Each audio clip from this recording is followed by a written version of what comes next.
আসসালামু আলাইকুম ওয়া রাহমাতুল্লাহি ওয়া বারাকাতুহু। আমি বলি আপনাদেরকে পাপ করেছেন, আল্লাহ রাব্বুল আলামিন আপনাদেরকে মাফ করে দিয়ে দেবেন। কথা বলেন ঠিক না বেঠিক? পাপ করলে কি করবেন? আল্লাহ মাফ করে দেবেন। আসমান জমিন সমপরিমাণ যদি আপনি পাপ করে থাকেন, তবুও আল্লাহ রাব্বুল আলামিন মাফ করে দেবেন। আল্লাহ রাব্বুল আলামিনের এই জন্য কাউকে কৈফিয়ত দিতে হবে না। আল্লাহ রাসূল আল্লাহ রাব্বুল আলামিন জানিয়ে দিয়েছেন, আমি যদি কাউকে মাফ করে দেই, তাহলে কাউকে কৈফিয়ত আমার দেওয়া লাগবে না। গাফারতু লাকা ওয়ালা উবালি। আন্দোলন করে সংগ্রাম করে লাভ হবে না। কাউকে যদি আমি মাফ করে দেই, আল্লাহ রাব্বুল আলামিন যদি মাফ করে দেয়, আপনারা আন্দোলন করে লাভ হবে। অমুক ভাইয়ের চরিত্র ফুলের মতো পবিত্র আমরা বললাম, কিন্তু যার চরিত্র ভালো না তাকেও আল্লাহ মাফ করে দিয়েছেন। এখন আপনারা যদি আন্দোলন করেন, সংগ্রাম করেন যে অমুক ভাইকে মাফ করে দেওয়াটা আল্লাহ ঠিক করে নাই, ঠিক করে নাই, চলো যাই শ্বাস মাথায় যাই, আল্লাহ রাব্বুল আলামিনের কিছু তুলতে পারবেন? ফসকাও তুলতে পারবেন? পারবেন না। ভাইয়েরা আমার, এবার আসুন, এই জন্য বলি বাংলার জনগণ এর কাছে আপনারা যদি ক্ষমা চান, পা ধরে, প্রত্যেকটা মানুষের পা ধরে আপনাকে ক্ষমা চাইতে হবে। কথা বলেন ঠিক না ঠিক? আর আপনি যদি তওবা করেন, তওবা করে আল্লাহ রাব্বুল আলামিন জানিয়ে দিয়েছেন, আপনি যদি তওবা করেন, আপনি তওবা করে যদি ফিরে আসেন, আল্লাহ রাব্বুল আলামিন আপনাকে maaf করে দিয়ে দেবেন। জোরে বলুন সুবহানাল্লাহ। আরো জোরে বলুন সুবহানাল্লাহ। শুধুমাত্র তাই না, আপনাদের মধ্যে যদি এই জাতীয় কেউ থাকে, তাহলে আপনারাও যদি তওবা করেন, আল্লাহ রাব্বুল আলামিন maaf করে দিয়ে দেবেন। জোরে বলুন সুবহানাল্লাহ। আল্লাহ রাব্বুল আলামিন জানিয়ে দিয়েছেন, যত বড় পাপ করো না কেন, লাশ খুন করেছো, মানুষকে হত্যা করেছো, আয়না ধরে রেখেছো, 10 বছর কারাদণ্ড দিয়েছো, আরো কত অন্যায় করলে আমি রাব্বুল আলামিন আমার কাছে ক্ষমা চাও, আমি আল্লাহ maaf করে দেব। রব্বুল আলামিন এবার জানিয়ে দিয়েছেন, ইয়া আইয়ুহাল্লাযীনা আমানু তুবু ইলাল্লাহি তাওবাতান নাসুহা আসা রাব্বাকুম আন ইউকাফিরা আনকুম সাইয়্যাতিকুম ওয়া ইউদখিলকুম জান্নাতুন তাজরি মিন তাহতিহাল আনহার। জোরে বলুন মারহাবা। আরো জোরে বলুন মারহাবা। তওবা করার মতো তওবা তুমি করো, আল্লাহ আমি আল্লাহ maaf করে দিয়ে দেব। আল্লাহ রাব্বুল আলামিন জানিয়ে দিয়েছেন, সম্ভবত তোমার গুনাহ maaf করে দিয়ে আমি রব্বুল আলামিন তোমাকে জান্নাতের মধ্যে প্রবেশ করাইবো। আল্লাহ রাব্বুল আলামিন গ্যারান্টি দিয়ে দিয়েছেন। জোরে বলুন মারহাবা। এই বৈঠকে, এই জায়গায় আপনারা যারা আছেন, কঠিন আপনারা পাপ করেছেন, আপনারা নিরাশ হয়ে গিয়েছেন, আল্লাহ রাব্বুল আলামিন জানিয়ে দিয়েছেন, লা তাকনাতু মির রাহমাতিল্লাহ ইন্নাল্লাহা ইয়াগফিরুয যুনুবা জামিয়া। তুমি যদি নিরাশ হয়ে যাও, তাহলে আজকে আল্লাহ রাব্বুল আলামিনের কাছে ফিরে আসো, তওবা করো, রব্বুল আলামিন তোমার সমস্ত গুনাহ maaf করে দিয়ে জান্নাতবাসী করে দিয়ে দেবেন। জোরে বলুন মারহাবা। আরো জোরে বলুন মারহাবা। ভাইরা আমার, তওবা করার কিছু শর্ত রয়েছে। আপনি যখন তওবা করবেন, যখন আপনি পাপ করবেন বুঝতে পেরেছেন, সঙ্গে সঙ্গে প্রত্যাবর্তন করতে হবে। এটা হচ্ছে খাঁটি তওবার শর্ত চারটা, তার মধ্যে এটা একটা। দ্বিতীয় নাম্বার, যা ঘটেছে, যে পাপটা আপনি করেছেন, আপনাকে অনুতপ্ত হতে হবে যে আমি কেন এই পাপটা করলাম, আমি অনুতপ্ত হলাম। আমার ভাইয়েরা, তৃতীয় নাম্বার বলা হয়েছে, আপনি যখন পাপ করবেন, পুনরায় ওই পাপটা করা যাবে না, আর করা যাবে না। যারা সুদ খায়, যারা ঘুষ খায়, যারা জিনা করে, যারা ব্যভিচার করে, যারা ব্যবহারদায় চলে, যারা হকের হক আত্মসাৎ করে, খবরদার, আপনি যখন বুঝতে পারলেন আমার দ্বারা অন্যায় হয়ে গিয়েছে, ওই পাপ কাজগুলো আপনি আর কোনোদিনও করবেন না। এর নাম হচ্ছে তওবা। আর চতুর্থ নম্বরে বলা হয়েছে, যদি আপনি হকের হক যদি আত্মসাৎ করে থাকেন, হকের হক মানে আপনার পিতামাতার হক আপনি আত্মসাৎ করলেন, এটাও আত্মসাৎ।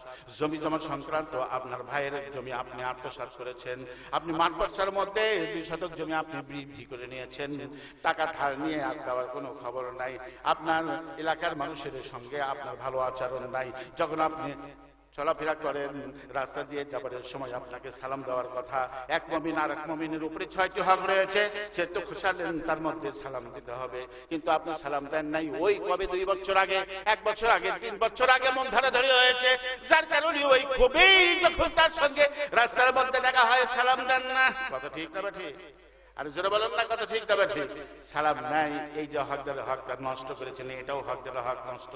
এই জন্য আল্লাহ রাব্বুল আলামিন জানিয়ে দিয়েছেন, যদি আপনার দ্বারা হকদারের হক আত্মসাৎ হয়ে থাকে তাহলে তার বাড়িতে আজকেই চলে যাবেন। আলোচনা শোনার পর এইবার আপনি অনুতপ্ত হয়েছেন যে ভুল ত্রুটি হয়ে গিয়েছে, এই যার আপনি বাড়িতে যাবেন।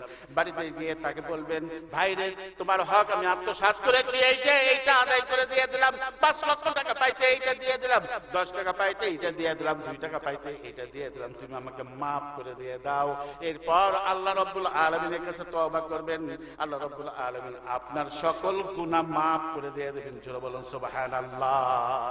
ভাইরা আমার এবার আসুন, আমি একটা ছোট্ট ঘটনা আপনাদের সামনে উপস্থাপন করব। আমার ভাইয়েরা, একটা ছোট্ট ঘটনা উপস্থাপন করব। যত বড় পাপ করেন না কেন আল্লাহ রাব্বুল আলামিন আপনার গুনাহ মাফ করে দিয়ে দেবেন। জোরে বলুন সুবহানাল্লাহ। আমার ভাইয়েরা এবার আসুন, ইমাম জুহরি হইতে বর্ণিত, ইমাম জুহরি আলোচনা করেন, ইমাম জুহরি হইতে বর্ণিত একটি ঘটনা, ইন্নাহু কানা লিআওয়াবিনা গাফুরা, আল্লাহ রাব্বুল আলামিন সকল প্রকারের গুনাহ আল্লাহ রাব্বুল আলামিন maaf করে দিয়ে দেবেন। ইমাম জুহরি বলেন, হযরত ওমর রাদিয়াল্লাহু তাআলা আনহু, হযরত ওমর রাদিয়াল্লাহু তাআলা আনহু তিনি আল্লাহর হুজরাতে ছিলেন, তার মানে আল্লাহর ঘরে ছিলেন, আল্লাহ রাসূলের ঘরে ছিলেন। এবার হযরত ওমর রাদিয়াল্লাহু তাআলা আনহু দেখেন বাহিরে একটা যুবক কান্নাকাটি করে, ওই যুবক এবার কান্নাকাটি করে, এই জন্য এবার হযরত ওমর তার কাছে গেলেন, যাই দেখেন একটা যুবক কান্নাকাটি শুরু করে দিয়েছে, দুই চোখের পানি ছেড়ে দিয়ে, অঝরনয়নি পানি ছেড়ে দিয়ে এবার কান্নাকাটি করে। হযরত ওমর ওই যুবকের কান্নাকাটি দেখা হযরত ওমর রাদিয়াল্লাহু তাআলা আনহু তিনিও কান্না শুরু করে দিয়েছেন। মনটা অত্যন্ত শক্ত মনের মানুষ হযরত ওমর, আবার নরম মনের মানুষ আমার ভাইরা, তিনিও কান্না শুরু করে দিয়েছেন। এলাকার মধ্যে যখন বৌজি বিকেলবেলা আসরের পরে দেখবেন আগে কাঁথা সেলাই করতে, এখন আর কাঁথা তো সেলাই করার আর দরকার হয় না, হয় কি এখন আর কাঁথা সেলাই করার কোনো প্রয়োজন নাই। ওই কাঁথা সেলাই করে একদম ফ্রি সময়ে আসরের পর কাঁথা সেলাই করে আর গুনগুন গুনগুন করে কাঁদে, ঠিক আছে না? পাশের বাড়ির বউ এসে এবার চিন্তা ভাবনা করে যে কি ব্যাপার, কি কাঁদে কেন, হ্যাঁ থামাবার চেষ্টা করে, তো থামানোর জন্য চেষ্টা করে উনিও কাঁদে, দুইজনে মিলে কাঁদাকাটি শুরু করে দিয়েছে। তৃতীয় এক মহিলা এইবারে চলে আসছে, এসে সেও কাঁদবার জন্য নিষেধ করে, তারপরেও দেখা যায় তিনজনে মিলে কাঁদাকাটি শুরু করে দিয়েছে। এরকম হয় না? মেয়েদের মধ্যে কিন্তু এরকম হয়। এইটা হচ্ছে মেয়েরা যেহেতু নরম মনের মানুষ, যার কারণে তাদের ভিতরে একজনের কান্না দেখলে আরেকজন সহ্য করতে পারে না, দুইজনে মিলে তিনজনে মিলেই কান্নাকাটি শুরু করে দিয়ে দেয়। হযরত ওমর রাদিয়াল্লাহু তাআলা তিনি এইবার কান্নাকাটি শুরু করে দিয়ে আল্লাহ রাসূলের কাছে আবার ফিরে গিয়েছে। আল্লাহ রাসূল এবার জিজ্ঞাসা করলেন, ওমর তুমি কাঁদো কেন? এবারও আল্লাহ রাসূল জিজ্ঞাসা করার পর হযরত ওমর রাদিয়াল্লাহু তাআলা বলছেন যে আমি কাঁদি এই জন্য বাহিরে একটা যুবক কান্নাকাটি শুরু করে দিয়েছে। ইয়া রাসূলুল্লাহ, বলে কেন কাঁদে? ডাকো। ওই ব্যক্তিকে ডাকা হলো। এই ব্যক্তিকে ডাকার পর এবার ঘরের ভিতরে এসেছে। আল্লাহ রাসূল জিজ্ঞাসা করছে, ও যুবক তুমি কান্না করো কেন? বলে আমি বিশাল বড় পাপ করেছি, আল্লাহ বুঝি আমার গুনাহ মাফ করবেন না। সুবহানাল্লাহ বলবেন না, নাউজুবিল্লাহ বলবেন? যুবক মানুষ আল্লাহর রাসূলের কাছে এসে এই কথাটা বলছে। এই বৈঠকের যুবক ভাইয়েরা, তাদের কাছে আমি বলবো তোমরা যদি তওবা করে আল্লাহর ইবাদতের দিকে ফিরে আসো, আল্লাহ রাব্বুল আলামিন তোমাদের এই আমলটা সবচেয়ে বেশি পছন্দ করবেন। জোরে বলুন সুবহানাল্লাহ। আমার ভাইয়েরা এবার আসুন, এই যুবক বলছে আমি কান্না করি এই জন্য আসমান জমিন পর্যন্ত জায়গা, এই জায়গা পাপ করে আমি ভরে দিয়েছি। জোরে বলুন সুবহানাল্লাহ। আল্লাহ রাসূল বললেন, তুমি কি এর চাইতে বড় গুনাহ করেছো? ওই যুবক বলল, ইয়া রাসূলুল্লাহ, ইয়া হাবিবাল্লাহ, আমি এর চাইতে বড় গুনাহ করেছি, আল্লাহ বুঝে আমাকে ক্ষমা করবেন না। আল্লাহ রাসূল এবার বলছেন, আল্লাহ রাসূল এবার বলছেন, তুমি কি আরশ পর্যন্ত, আরশের চাইতেও বড় গুনাহ করেছো?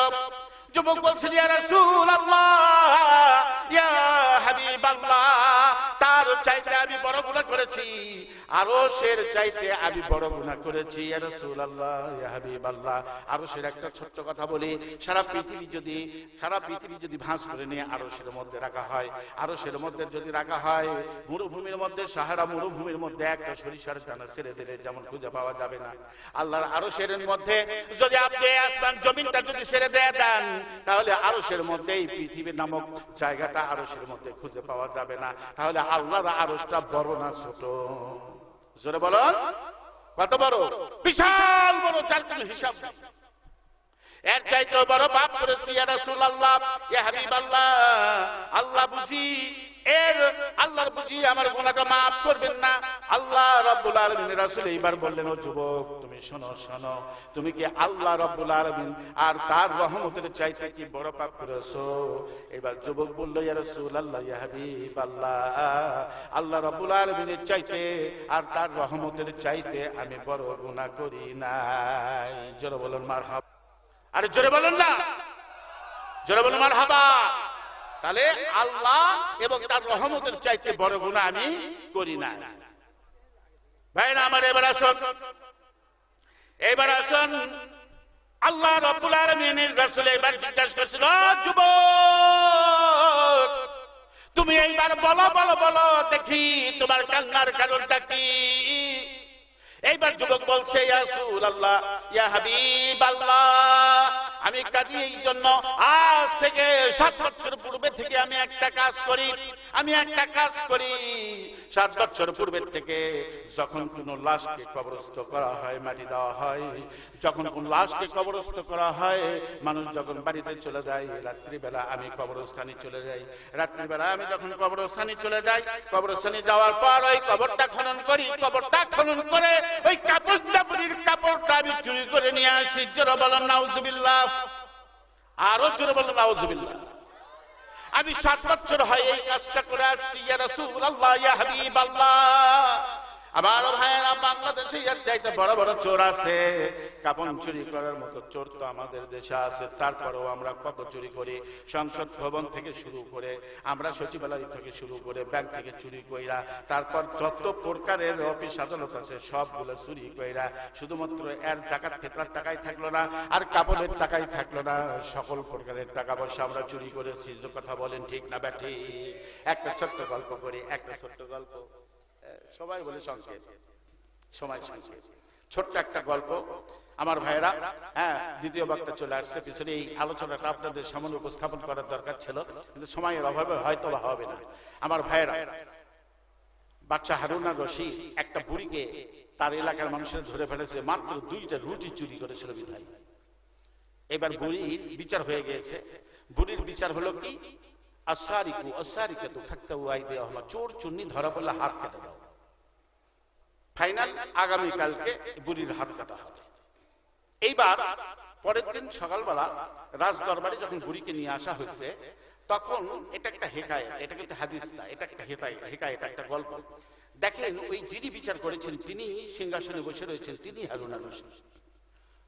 তো বাচ্চাকে দেখার পরে তিনি আবেদন করছে, ইয়া আমিরুল মুমিনিন, বাচ্চা হারুন আর রশিদ, আমি যে 2টা রুটি চুরি করেছি, এটার কারণ হচ্ছে আমার বাড়িতে ছোট্ট ছোট্ট 2টা বাচ্চা রয়েছে। এই বাচ্চার বাবাও নাই, মাও নাই, আমারও স্বামী নাই, আমি ছাড়া কেউ নাই। আজকে 3 দিন হচ্ছে তাদের কোনো খাবার নাই, ঘরে তাদের কোনো খাবার নাই, যার কারণে আমি রুটি চুরি করেছি। আমিরুল মুমিনিন বাচ্চা হারুন আর রশিদকে তিনি বলছেন, জান বাঁচানো ফরজের কারণে আমি এই রুটি চুরি করেছি। আর আজকে এই রুটি চুরি করার ফলে যদি আমার হাত কাটা হয়, তাহলে আমার একটা আপত্তি আছে। আপত্তি হচ্ছে এই, আমার কাছে একটা গাছের বীজ আছে, এই বীজটা যদি কেউ লাগায় আর ওই গাছের ফল যদি হয়ে যায়, সঙ্গে সঙ্গে হবে, সঙ্গে সঙ্গে আপনি যদি খান, তাহলে আপনি আর মরবেন না। মাটি চাষ করা হলো কথা অনুপাতে, মাটি চাষ করে বীজ লাগানোর জন্য বুড়ির কাছে বীজটা নেওয়া হলো। গাছটা লাগাবে কে? উনি তখন বললেন, বুড়ি এবার বলছে, যে গাছ লাগাবে সে কিন্তু কোনো অন্যায়, চুরি বা এই জাতীয় কোনো কাজের সঙ্গে জড়িত হলে কিন্তু গাছ উঠবে না। বাচ্চা হারুন আর রশিদ চিন্তা করছে যে আমিও তো ভেজালের মধ্যে বললাম, আমি তো আর লাগাতে পারছি না, যদি গাছ না ওঠে, গাছ যদি না গজায়, তাহলে তো আমি অপরাধী হয়ে গেলাম।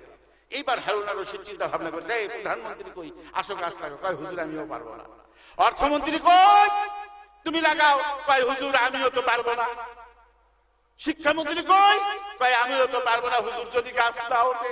যোগাযোগ মন্ত্রী কই, কয় আমিও তো পারবো না যদি গাছ না ওঠে। তার মানে চোরে চোরে মাসুদ ভাই, সকল এমপি মন্ত্রী সবাই চোর, কেউ সাহস পাচ্ছে না। বুড়ি বলতেছে, তাহলে আমি রুটি চুরি করলাম 2টা, আপনার ঘরে বাগা বাগা পুরুষ তারা চুরি করে সব শেষ করে ফেলাইছে, আর 2 রুটি চুরি করার জন্য আমার হাত কেটে দেবেন, এদের শাস্তি আগে দেন। কথা বলেন ঠিক না ব্যাঠে? বাংলাদেশ চুরি করে শেষ করলো, তাদের কোনো বিচার হয় না, মুরগি চুরার বিচার হয়, পকেট মানির বিচার হয়। কথা বলেন ঠিক না ঠিক? এবার এই চোর আল্লাহ রাসূলের কাছে চলে আসছে এই জন্য মাপ চাওয়ার জন্য। আমি অল্প একটু আর 2 মিনিট আলোচনা করব। সেটি হচ্ছে এই যে এই চোর 7 বছর হলে কাপড়ের কাপড় চুরি করে। লাস্টে আল্লাহ রাসূলের কাছে আসলো কেন? এই জন্য আসলো, আল্লাহ রাসূলের কাছে তিনি বলছেন, ইয়া রাসূলুল্লাহ, ইয়া হাবিবাল্লাহ, আমি শেষ পর্যন্ত আপনার কাছে আসলাম এই জন্য, একটা সুন্দরী মহিলা কাপন তাকে করার পর এবার মানুষ যখন বাড়িতে চলে গিয়েছে, আমি কবরস্থানে যথারীতি কাপনের কাপড় চুরি করবার জন্য চলে যাই। কাপনের কাপড় চুরি করবার যখন যাই, এই জন্য কাপনের কাপড় চুরি করার পর যখন আমি প্রত্যাবর্তন করি ফিরে আসি, রাস্তার মধ্যে শয়তান এসে আমাকে ওয়াসওয়াসা দেয়। শয়তান এসে আমাকে ওয়াসওয়াসা দেয়। এই ওয়াসওয়াসা দেওয়ার কারণে রাস্তার মধ্য থেকে আবার আমি কবরস্থানে যাই। কবরস্থানে যাওয়ার পর ওই মহিলা, সুন্দরী মহিলা, অল্প বয়সের মহিলা, তার সঙ্গে আমি ব্যভিচারে লিপ্ত হই। জোরে বলুন নাউজুবিল্লাহ, আরো জোরে বলুন নাউজুবিল্লাহ। এও কি সম্ভব? এও কি সম্ভব মরা মানুষের সঙ্গে ব্যভিচার করা? আমার ভাইয়েরা, এইটা যদি আপনারা বাস্তব শুনতে চান তাহলে এই ঘটনাটা আপনাদেরকে শুনতে হবে। তবে তার আগে বলি, গত 2 বছর আড়াই বছর আগে এই মোহাম্মদী হাসপাতালে যত লাশগুলো রাখা হয় তার মধ্যে যত কম বয়সী মহিলাদেরকে রাখা হয়, তার মানে অ্যাক্সিডেন্ট করে কত সুন্দরী মহিলা মারা গিয়েছে। আবারও দেখা গিয়েছে বিষকে কত সুন্দরী মহিলা মারা গেল। স্বামী স্ত্রীর মধ্যে ঝগড়া হওয়ার পরে কত স্ত্রীদেরকে মারা গেল। সেই সমস্ত লাশগুলো যখন মোহাম্মদ আলী হাসপাতাল নিয়ে আসা হয়, লাশ রাখার একটা ঘর আছে, ওই ঘরের ভিতরে তাদেরকে রাখা হয়। পাহারাদার যিনি 2-3 জন, তাদের মধ্যে থেকে একজন, তাকে শয়তান ওয়াসওয়াসা দিয়েছে। এই মোহাম্মদ আলী হাসপাতালে গত 2 বছর আড়াই বছর আগে একটা ছেলে 18টা লাশের সঙ্গে মেলামেশা করেছে। জোরে বলুন নাউজুবিল্লাহ। আল্লাহ রাসূল বললেন, ও যুবক, আল্লাহ তোমার জন্য জাহান্নাম নির্ধারণ করে দিয়েছেন। তোমার মাপ নাই, তোমার মাপ হবে না, তোমার মাপ হবে না। তুমি আমার কাছ থেকে দূরে যাও, তুমি আমার কাছ থেকে সরে চলে যাও। ওই যুবক চলে গেল। আমি আপনাদের কাছ থেকে এখানে বিদায় নিতে চাই। অন্য কোথাও যদি দেখা হয় ইনশাআল্লাহ বাকি আলোচনা আপনাদের সামনে উপস্থাপন করব। আমার ভাইয়েরা, কবরের এই কথাটা এই জন্য উপস্থাপন করলাম, এই জন্য আমি আপনাদের সামনে তুলে ধরলাম কবরস্থানের আলোচনা। কবরস্থান নিয়ে এখানে মাহফিল, আপনাদেরকে উদ্দাত্ত আহ্বান জানাবো।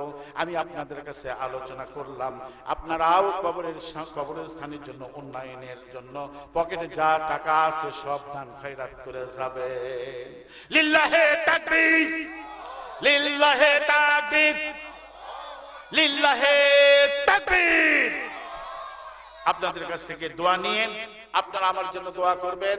এবং আমি তো আপনাদের আসলে পরিচিত মানুষ, সেই হিসেবে আমি যেন আপনাদের সামনে আরো কিছু ভালো আলোচনা উপস্থাপন করতে পারি। আপনাদের কাছ থেকে বিদায় নিচ্ছি। আপনারা সুস্থ থাকবেন, সবল থাকবেন।